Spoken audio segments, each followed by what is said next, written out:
현재 공석 중인 검찰총장의 문무일 현 부산고검장을 지명하였습니다.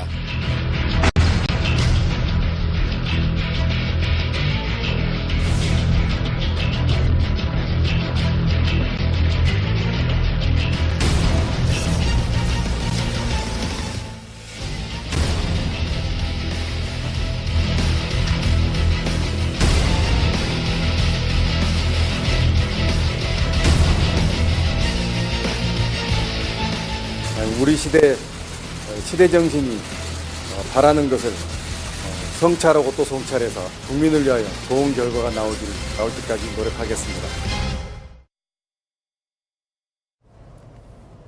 네. 자, 검찰개혁에 강한 의지를 드러냈던 문재인 대통령, 검찰총장 후보자에 보신 것처럼 문무일 부산고검장을 지명을 했습니다.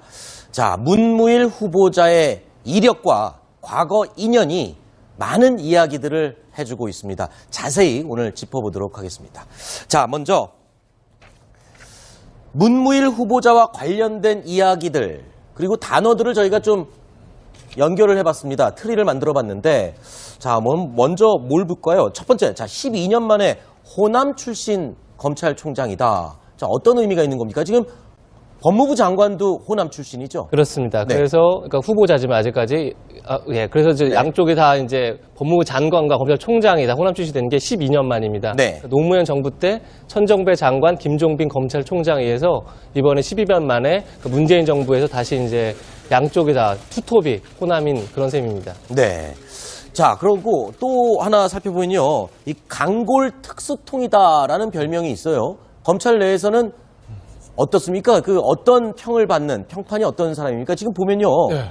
검찰 내부에 문무일을 따르는 검사는 많지 않다. 그리고 또 형님 리더십은 아니다. 이런 평가도 있는데 어떤 말입니까, 이거? 그러니까 뭐 이재화 변호사 네. 얘기죠. 이재화 변호사 보면 이제 통진당 때 이제 통진당을 변호하셨던 이제 유명한 분인데 대학 동문이라고 해요. 문무일 후보자하고 형님 리더십은 아니니까 따르는 사람 많지 않는데 대신 선후배 청탁은 통하지 않는 사람. 아하. 그러니까 어떤 면에서 보면은 이재화 변호사 저 얘기는 양립할 수가 없는 두 가지인 거잖아요. 그러니까 형님 리더십을 가지고 있는 사람들, 그래 뭐 형 조카 아우 조카 하다가 보면 청탁이 좀 노출될 수밖에 없는 것이고. 네. 대신 청탁과 선을 딱 끊고 원칙만 지키게 되면 아무래도 좀 이렇게 뭐 형님 동생 하면서 두루두루 지내는 건 좀 소원할 수밖에 없지 않겠습니까? 네. 두 개를 다 가지는 것은 사실 현실적으로 쉽지 않죠. 네. 그러니까 저 이재화 변호사 저 얘기는 저 문무일 후보자의 단점보다는 저는 장점을 부각시키는 그런 말이라고 아하. 봐요. 네. 형님 리더십은 좀 없었겠지만 이 청탁 같은 것을 안 먹히는 사람이기 때문에 검찰의 독립, 정치적 중립을 지키기 위해는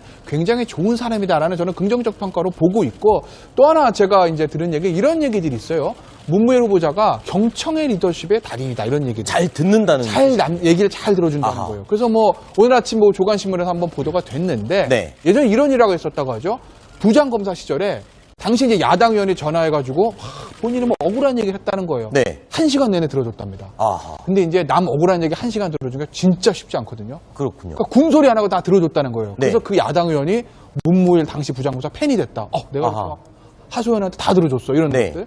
그러니까 그런 것들을 보면 얘기를 워낙 잘 들어주고 변호사 얘기도 잘 들어주고 후배 얘기도 잘 들어주고 그렇기 때문에 조직 내 신망은 굉장히 두텁다고 합니다. 자, 그리고 또 문무일 후보자에게는 또 이런 별명이 있습니다.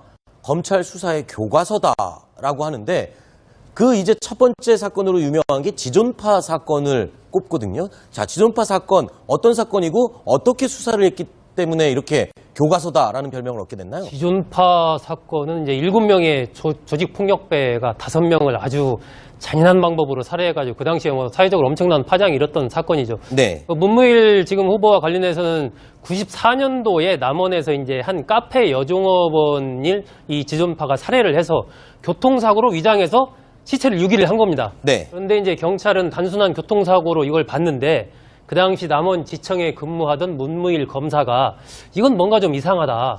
그래서 그것을 하나하나 꼼꼼하게 재수사를 이렇게 한 거죠.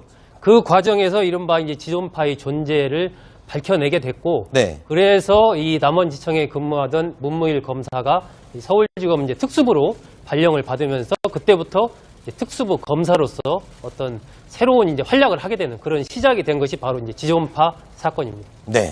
자, 그 이외에도요, 유명한 사건들을 다 맡았었습니다. 신정아 게이트, 그리고 또 성완종 리스트, 땅콩 회항 사건.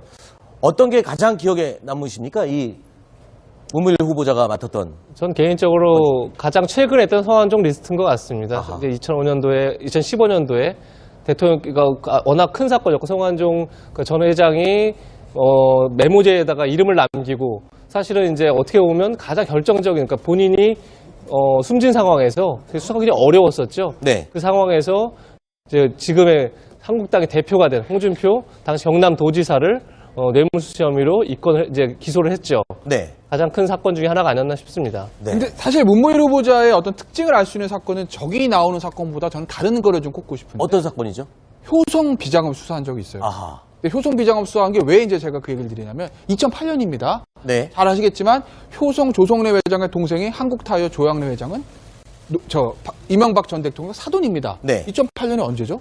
이명박 대통령 집권 초기입니다. 네. 힘이 가장 좋을 때입니다.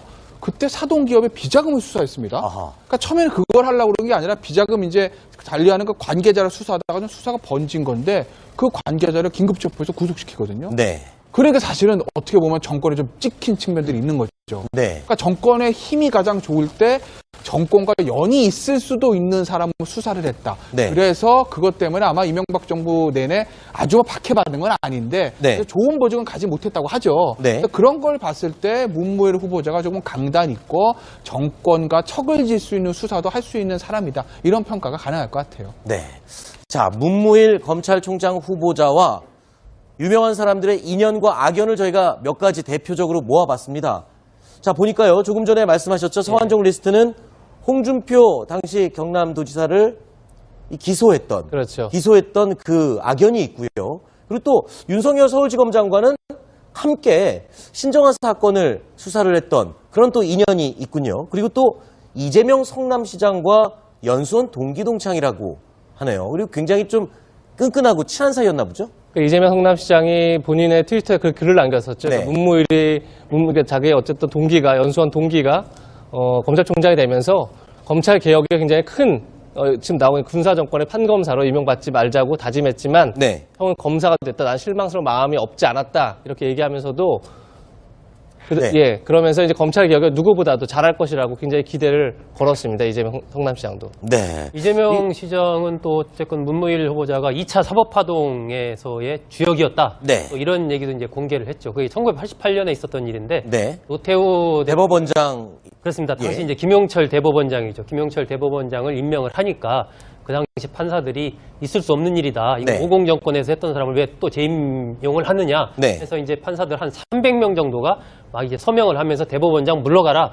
이것이 이제 2차 사법 파동인데 그 당시 연수원에 있던 문무일 그 후보자와 등 몇 명이서 같이 이제 서명을 했다. 네. 그 이후에 이제 김용철 대법원장은 물러나게 되죠. 네. 그리고 나서 아까 나왔던 그 얘기. 네. 군사정권에서 판검사를 하지 말자 이렇게 네. 다짐을 했는데 형은 어쨌든 검사를 하고 싶어서 검사로 가서 그 당시에는 좀 서운했는데 네. 이왕 이제 검찰총장 후보자가 됐으니까 앞으로 어떤 적폐청산 공정한 나라를 만드는데 좀 역할을 해줬으면 좋겠다. 네. 이런 이제 바람을 이재명 시장이 오늘 SNS에 올린 겁니다. 문무일 후보자의 과거를 인연과 이런 이야기들을 좀 들어보면 분명히 개혁적인 인물이고 뭔가 적폐를 청산하는 경험이 좀 있었던 그런 과거들이 많이 회자가 되고 있군요. 그런데 자, 홍준표 지금 자유한국당 현 대표입니다. 신임 대표인데 아까 그 성완종 리스트 사건으로 기소를 했던 대상이에요. 근데 검찰총장 후보자로 다시 나섰고 이번에 새 당 대표가 됐고 근데 이 두 사람의 인연도 또 굉장히 복잡하게 얽혀 있군요. 학교 선후배네요. 그렇죠. 같은 대학의 9년 후배니까요. 네. 굉장히 끈끈하고 연수원에서는 4기수 후배인데 이제 홍준표 대표가 좀 늦게 사법고시가 됐기 때문에 그렇지만 어쨌든 굉장히 끈끈한 인연이어야 되는데 악연이 많았죠. 네. 특히나 이번에 홍준표 대표가 대선 출마하면서 거의 첫 일성으로 이런 얘기를 합니다. 요즘 검찰은 김수영의 시 풀을 인용해서 바람이 불지 않아도 눕는다. 아하. 그런 얘기를 하죠. 이제 그건 네. 자기가 굉장히 억울하게, 그러니까 자기를 타겟으로 수사를 했고, 네. 그 이제 당사자가 바로 지금 문무일 이제 후보자니까, 문무일 후보자가 곧 인사청문회를 해야 되는데 상당히 쉽지 않은 네. 상황이 아닐까 이런 생각도 듭니다. 자, 문무일 후보자의 대표적인 수사 사건 가운데 이 성완종 리스트 같은 경우는요, 수사 결과에 대해서 평가가 조금 엇갈리는 부분이 있습니다. 자, 어떤 내용인지 한번 먼저 들어보시고 이야기 이어가겠습니다. 성완종 리스트 좀 봐주기 수사였다는 지적이 있는데 어떻게 생각하세요? 그때 그 수사는 정말 최선을 다한 겁니다. 좌우면한 게 전혀 없습니다. 정말 사람으로 설 수 있는 일을 다 했습니다. 공수처 설치나 검경수사권 조정에 대해서 무엇보다 부패한 공직자는 국가와 국민의 적이자 그 사람이 속했던 조직의 적이기도 합니다. 국민의 여망을 잘 이해하고 있습니다. 자, 문무일 후보자의 이 주변 이야기를 살펴보면 지금 논쟁의 여지가 남아있는 부분이 이 성완종 리스트 수사 결과인 것 같습니다. 자, 이 부분을 두고 청문회에서도 논쟁이 좀 벌어질 것 같아요. 근데 성완종 수사에 대해서 잘했다 못했다 저거를 뭐 폄하하는 건 저는 무리가 있다고 봐요. 왜냐하면 네. 당시에 성완종 씨 죽었죠. 네. 쪽지 하나 달랑 있습니다. 네. 그걸 가지고 어떻게 수사합니까? 그러니까 진짜 문무일 후보자 말대로 정말 할 수 있는 거 다 했을 거예요. 근데 네. 이제 물론 지금 자유한국당 쪽에서는 당시 이제 당대표, 당시 이제 총리, 지금 이제 당대표가 연루가 됐으니까 당신 말이야 무리한 수사한 거 아니야? 결국 2심 다 무죄 나왔잖아. 이렇게 밀어붙일 거고. 네. 그리고 여당 쪽에서는 아니 김기춘 실장이나 친박 핵심도 왜 못 잡았어? 뭐 이렇게 얘기할 거고. 네. 그러니까 문무일 후보자가 어떻게 보면 양쪽에서 다 공격을 받을 수도 있는데 그러지 말고 이건 좀 관대하게 봐줬으면 해요. 저는 네. 그 당시에 상황을 봤을 때 문무일 후보자가 최선을 다해서 저는 수사를 했다고 봅니다. 네. 이게 당시에 보면 이제 양쪽에서 좀 공격을 받을 소지가 조금 있어요. 네. 그러니까 성완종 리스트에 거론된 사람이 8명인데, 네. 뭐 홍문종 의원이라든지 이병기 실장이라든지 이른바 친박계 인사들 6명은 그냥 무혐의 처분이 되고, 네. 홍준표 경남지사, 당시 경남지사와 이완구 전 국무총리 2명만 이제 불구속 기소가 됐단 말이에요. 네. 그 당시에 이제 홍준표 대표도 그런 부분에 대해서 이건 좀 편파적이다. 네. 이른바 그럼 비박계를 겨냥한 수사 아니냐, 막 이런 네. 얘기를 했었고, 거기다가 또 2심에서 이제 무죄를 받았으니까 그런 부분에 대한 부실 수사 의혹, 뭐 이런 것을 제기를 할 것으로 예상이 되고, 반면 이제 민주당 쪽에서는 그 당시에 이게 사건화가 되면서 성완종 씨가 그 사면받은 데 의혹이 있다. 네. 이래가지고 수사 중간 넘어가면서는 이른바 참여정부 인사들에 대한 수사도 이루어졌거든요. 네. 그 당시 문재인 대통령 같은 경우는 이게 치욕적인 수사다. 특별검사를 임명해서 재수사해야 된다. 이렇게 또 비판을 했기 때문에 이번에 청문회에서 어떤 시기든 아마 그 부분에 대해서 여야 의원들로부터 좀 여러 가지 매서운 질문이 나올 것으로 예상이 됩니다. 알겠습니다. 정청의 리더십의 달인이다 이런 얘기들. 잘 듣는다는. 얘기를 잘 들어준다는 아하. 거예요. 그래서 뭐 오늘 아침 뭐 조간신문에서 한번 보도가 됐는데 네. 예전에 이런 일화가 있었다고 하죠. 부장검사 시절에 당시 이제 야당 의원이 전화해가지고 본인은 뭐 억울한 얘기를 했다는 거예요. 네. 1시간 내내 들어줬답니다. 아하. 근데 이제 남 억울한 얘기 1시간 들어주기가 진짜 쉽지 않거든요. 그렇군요. 그러니까 군소리 안 하고 다 들어줬다는 거예요. 네. 그래서 그 야당 의원이 문무일 당시 부장검사 팬이 됐다. 내가 아하. 막 하소연한테 다 들어줬어. 이런 네. 것들. 그러니까 그런 것들을 보면 얘기를 워낙 잘 들어주고 변호사 얘기도 잘 들어주고 후배 얘기도 잘 들어주고 그렇기 때문에 조직 내 신망은 굉장히 두텁다고 합니다. 자, 그리고 또 문무일 후보자에게는 또 이런 별명이 있습니다. 검찰 수사의 교과서다라고 하는데 그 이제 첫 번째 사건으로 유명한 게 지존파 사건을 꼽거든요. 자, 지존파 나올 때까지 노력하겠습니다. 네. 자, 검찰 개혁에 강한 의지를 드러냈던 문재인 대통령 검찰총장 후보자에 보신 것처럼 문무일 부산고검장을 지명을 했습니다. 자, 문무일 후보자의 이력과 과거 인연이 많은 이야기들을 해주고 있습니다. 자세히 오늘 짚어보도록 하겠습니다. 자, 먼저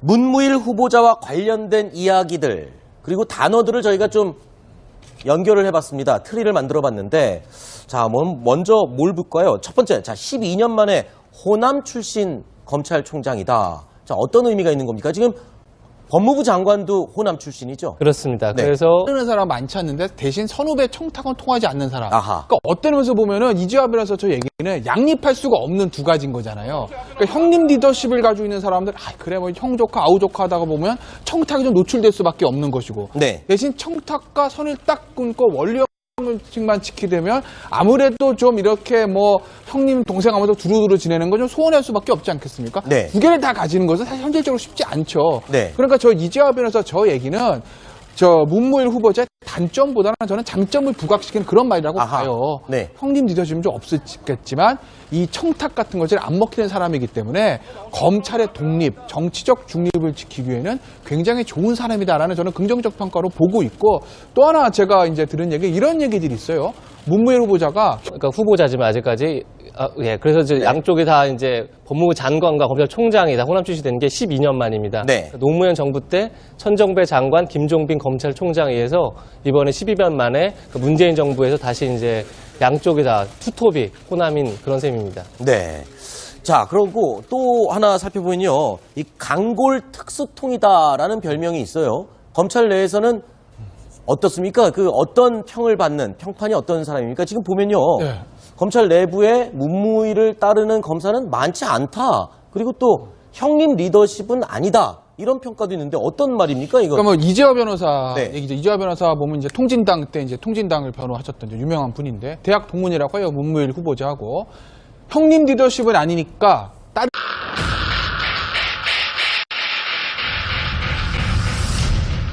현재 공석 중인 검찰총장의 문무일 현 부산고검장을 지명하였습니다.